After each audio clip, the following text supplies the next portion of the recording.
Esreban, thanks for joining us here at the Skypad. That looked like a great race for you today. It was a fantastic one, and thank you for showing me that quickly. You know, I'm going to go through with you, so I look forward to see actually how it went. Actually, I don't think I've ever had a driver to look through their race like this straight after race so quickly. So, unfortunately, apologetically, we don't have your camera angle from the onboard, so we're using Lando Norris confusingly. Yeah, that's all right. He was quite close, you know, at the start. So yeah, we'll just play this on the run through Eau Rouge. Just talk us about what it's like at the start of these races. Well, it's insane, and you know there that there's always opportunity in Spa. So, you know, here I was trying to go maybe on the outside of Eau Rouge with Valtteri, but here I could really use, you know, the straight line speed of the car.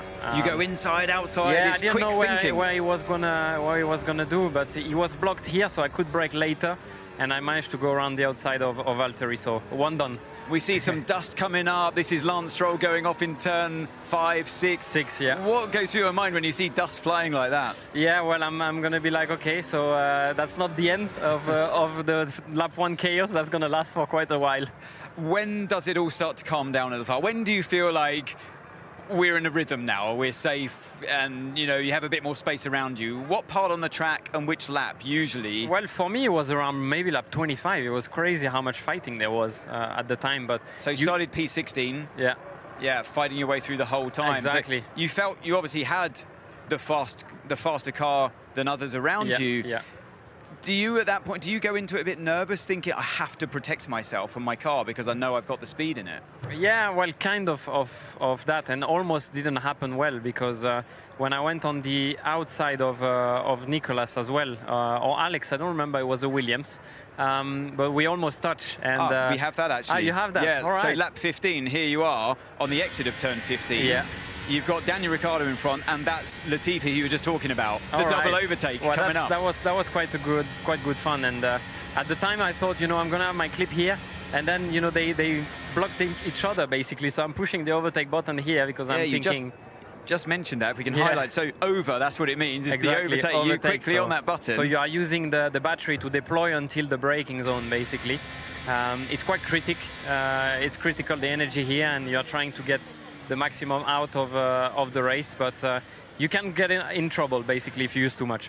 What you mentioned going around the outside, you can just see on the front right here his end plate. How do you judge that? We saw some contact with Lewis and Fernando at the start of the race. How do you judge that inside the car? You're so surrounded by the shrouding of the headrest. Well, I just basically try and give as much room as I can to the car who's on the inside, because he's going to have the more sharp angle, let's say. So if he locks up, he's going to run into me. So as much room as you can give the other car, that's going to help. So you have to put some trust in the other driver on your inside as well in those kind of moments, but you give as much room as you can. Exactly, without going off yourself, basically. Exactly, yeah. So then on lap 35, another double overtake coming up. So you've now gone from P16, and this will eventually be P7 where you ended up in the race. At the time I thought, oh no, Seb didn't, you know, get the DRS there. So Gasly is going to have it, basically.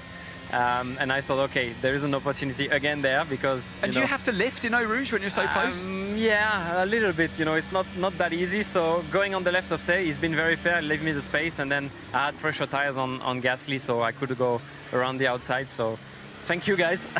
Amazing stuff. Yeah, it's reminiscent of actually the Hakkinen Schumacher overtake. He came and speak to me, Mika, just before the race, so it's a good coincidence. Just before. Oh, just before. Wow. Must have wished me luck. That must have rubbed off on you. You must have sensed it coming. Probably. Amazing stuff, Esreban. And yeah, thanks again for joining us here. And looking forward for next year, not just the next race, but the next year. Lots of talk about who your teammate's going to be. You know, Pierre Gasly, the guy you've just overtaken, seems to be one of the hot favourites.